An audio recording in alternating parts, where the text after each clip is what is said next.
Fort Lauderdale International Boat Show, and here I am with Charlie Johnson. Good to see you, John. Charlie is the sales manager for Cobia. They've got 4 new boats this year. Not 1, not 2, not 3, but 4. There's actually 2 hulls with 2 different layouts each. That's right. So today we're on the 285 Open. Correct. Which is a very fishy center console. They also make a 285 center console, right, which is more of a family-friendly. Still fish hard, but yeah, more cushions, more creature comforts. And also there is a 265 hull, which is a new hull, that has the same layout potential, an open and a center console. Correct. Yeah. So the one we're in today is what I would consider the fishiest of the bunch. That's right. Since I'm a charter boat captain and my predilection is for a boat like this. And this boat has a lot to offer. I hope we have enough time to talk about it. One of the most interesting aspects of this particular boat is its unmistakable fishability. When I look at this, I can get into this corner and work a fish. I could come out here where it's got that tacky sea deck type of material. Yeah. Work my way around the engines if I need to. Okay, I can get back into the cockpit, and if the fish is on this side, I can work them off of this corner too. So it's got conspicuous cutouts where the angler can get in and not need a surf rod to get around the engines in the back, which is a great thing. Another thing that I like here too is I've seen on some competitive boats, you'll have a door in the transom and a door on the side on the same side.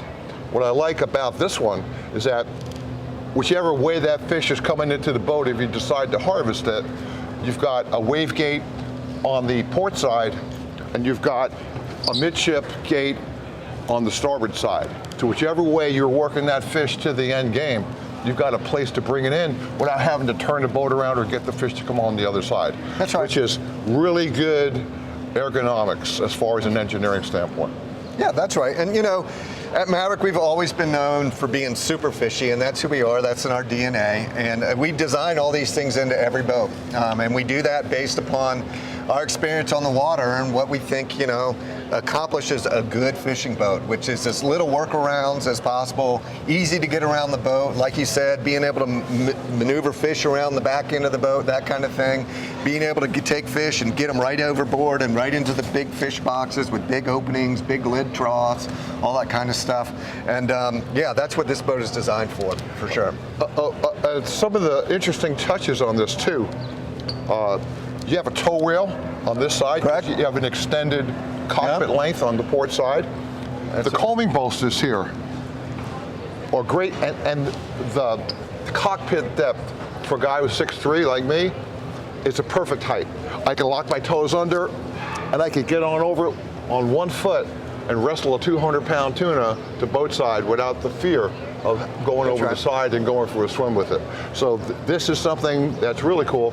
I also like another touch from a fishability standpoint are the pull-up cleats, where they're there if you need them, and they go down when you don't.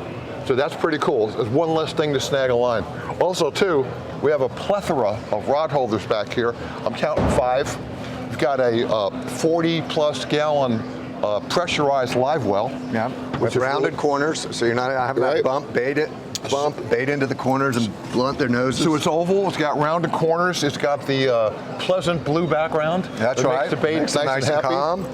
And it's got a light in there as well and a long column to distribute that recirculating water. And then another thing is you have a lot of people that don't have a standpipe, and you know, up there where you guys are in the Northeast, to be able to drain a well and have to reach your arm all the way down in that cold water and pull that plug at the bottom and drain the well is just a really big hassle. So you got this standpipe, all you got to do is untwist that. You can drain the well right from there. You're just getting your fingers wet. And another interesting touch, it's got a gasketed lid. A big problem with live wells is that the water frequently, when the boat's underway, is splashing up and down, leaking all over the deck. That's right. This one here, instead of having just one lock, it's got one on each side, so you could really dog down, and that gasket goes into a reset, So whatever amount of water you have in there is going to stay in there, and that's a good thing. Yeah, and another little thing that people often don't think about is having a rod holder right next to the live well for a place for your bait net. Oftentimes there's no place for a rod holder, a place to put your bait net, so you have to turn around and lay it back here or lay it on the floor or something like that. That's pretty cool. Yeah, that's rod holder right here. That's where your bait net goes.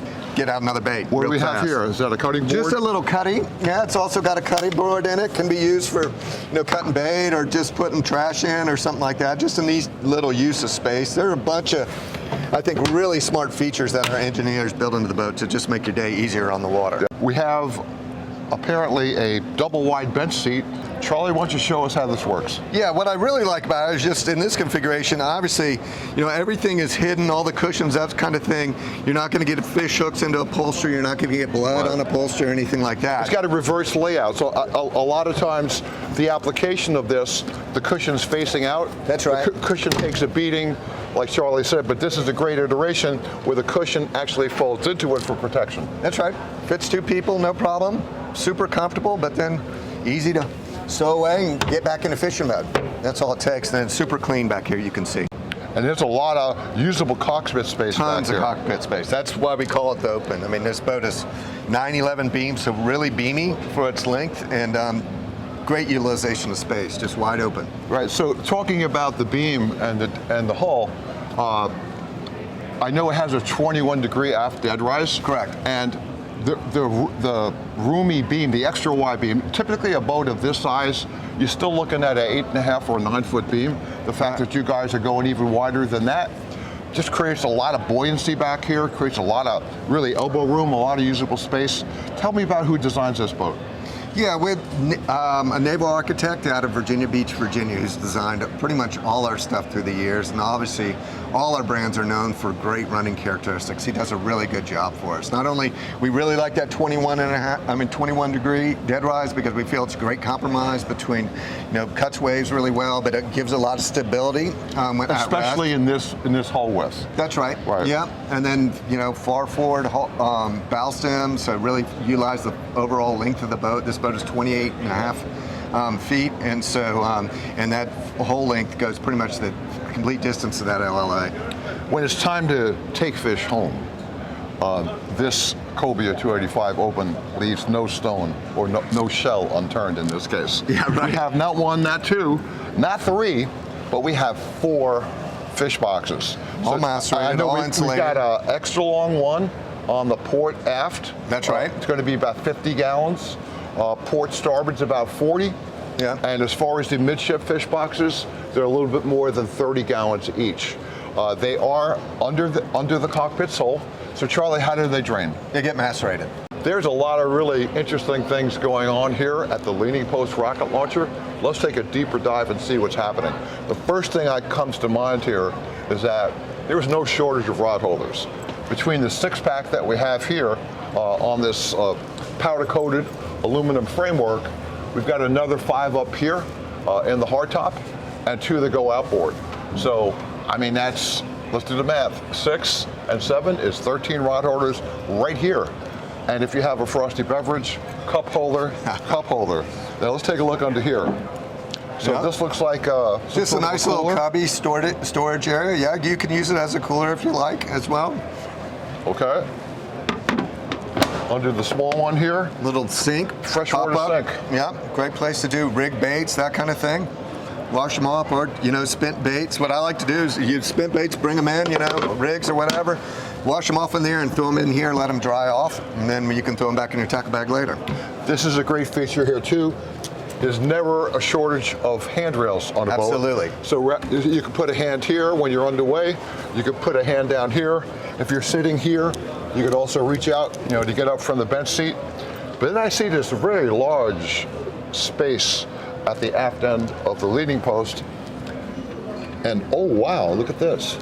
Yeah, Seakeeper 1. Seakeeper 1, which is obviously an optional feature. Now Charlie, from the conversations that we've had, there are a number of different options that you can equip the back of this with. Why don't you explain a number of different configurations. So you can get this same setup here basically, and instead of the Seakeeper in there, you have a pull-out cooler. Okay. That's one option.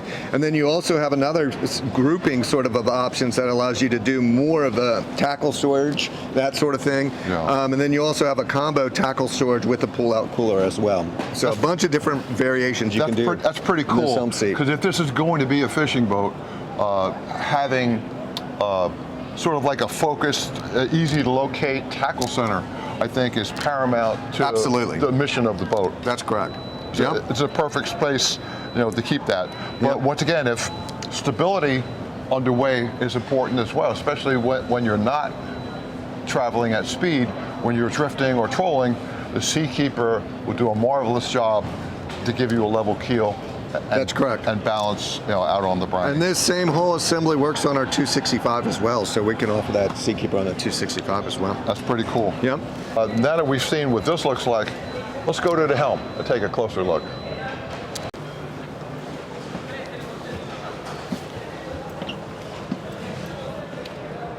All I could say is, wow! I wish I had this on my boat. Pretty cool. Yeah. It is way cool. It is way cool.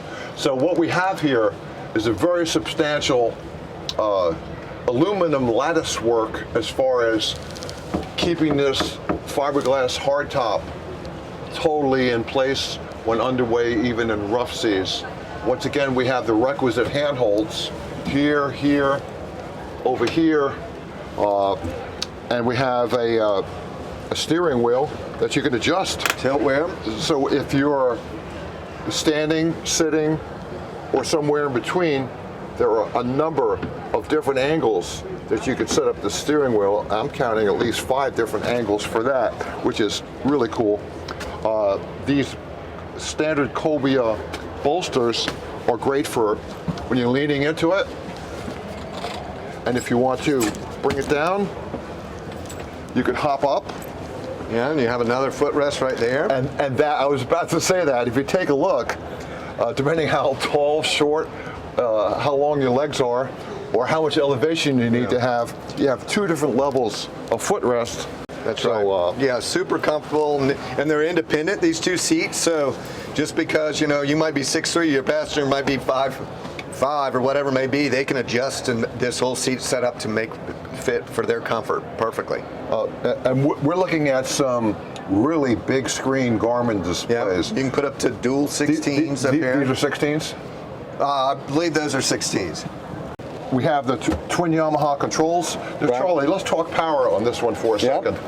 Standard power is what, 250s, 300s? It can take anything from 250s all the way up to 350s. And 350s, you don't see that very often on a 28.5-foot boat. So, what's interesting is that because of the beam on this boat at 9 foot 11 inches, an inch short of 10 feet, as they say, you can get away with twin 350s on this boat and not be overpowered, because you have enough buoyancy in the aft of the boat to carry the extra weight of those engines, and you probably have enough acreage across the transom to distribute that stress load on those 350s.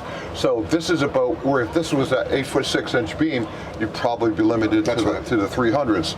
But because she carries at least another foot more of beam compared to some of her competitors out there, she could carry those extra engines, which gives you a couple of things, I would think. Number one, you're going to have a great amount of speed to get to the fishing grounds first. Secondly, and I don't know if this is true, but we'd have to test it out at some point, you might be able to plane this boat on one engine. To what you were talking about, overall speed, I mean, with those 350s, top end's around 62 miles per hour, depending on how you have it loaded. Cruise is right about 29 miles per hour. You're getting almost 2 miles to the gallon. So you take that on your 230 gallon fuel cell, and you have 460 miles of range, which is considerable. Getting out to the canyons or wherever you need to go, you're going to have plenty of fuel to get there. So that's an interesting thought. You have the fish box capability to put a whole bunch of fish on board the boat. You've got that 42 gallon pressurized Livewell. You've got the ability to bring fish on board the boat via 2 doors, one on the starboard side, one in the port corner aft. and you've got the ability to really power this girl up where you could take half a dozen people on the boat, go to the edge, have enough range to get there and back, and be able to throttle it down to get really excellent fuel economy and exceptional range. The first thing that I noticed is that I have to go sideways to slip between the console and the end wall of the liner. There's a lot of stuff going on in the bow of this 285 Open, and let's talk about it. First thing is, you've got a bench seat here that folds down, so this creates a lot of leg room when you're working the fish back and forth. You're not going to jam your shins or your knees on it, and when you need it, when it's time to sort of relax with the family, it pops up pretty easily, okay, and it's there when you need it, and it's gone when you don't. Charlie, why don't you show us how this opens up here for the head? Yeah, big forward entry head. Door opens up very easily. You can see you got basically 3 steps down there, so it's easy to walk into. That's why we like the forward entry head, because you can utilize the full length of the console instead of the width of the console. If you come in from the side of the console, it's pretty narrow typically, and you have to step right down. It's usually only one step. Right. Yeah. This, you got a nice transition right in. The door, opens at this angle. The steps follow that, so it makes it very easy to step in from this area, and then it's fully appointed in there. You have your head and all your battery switches and breaker panels and this sink and with a pull-out shower and all that. There's one other thing I want to mention here, Michael. Let's take a look at this. This door locks open conveniently. Now, check this out. It's on a hydraulic ram, but all you need to do to close it is you press this in, and she closes nice and easy. That's right. That's a pretty cool feature. You will find out on every boat, a lot of times these doors are opening and closing and slamming like that, and they're a real pain. This one here has an interesting update to the engineering design on how to keep a door open where it locks into place, and it closes easily just by pressing your finger on the ram, closing the lock, and shutting her tight. We've got a bunch of things up here which are pretty cool. We have 2 lockers underneath the bench seats forward, and these are sort of like reduced size seats, which is good because you want to have that extra fishing space forward. What's under here? This is just another storage hatch, which is a great big storage hatch. Also access to batteries as well. Before we get up to the bow, there's a couple of interesting things I want to bring up with this Cobia 285 Open. One is you can actually remove it, lock it in place when it's time to go to the beach, or if people want to be adventurous and see what 62 miles an hour looks like from the bow of the boat, they can sit down in this chair, lock in, hold on, and feel the wind. Your trip to the bow of the boat with a bent fishing rod in your hand is totally unencumbered. Okay, this is about as easy a trip, along the side of the console to the bow and down the other side as I've ever seen on a 28-foot boat. Obviously, the width of the boat, the added beam enables you to do that. The pass-through space on the side of the console does, and the design where you can literally step up to the bow and lean forward. Most intriguing is the fact that you can hold the rod in one hand, hold the rail in the other, and go on a Nantucket sleigh ride when a 300-pound bluefin decides it wants to tow your boat for a while. We've got an ankle locker here.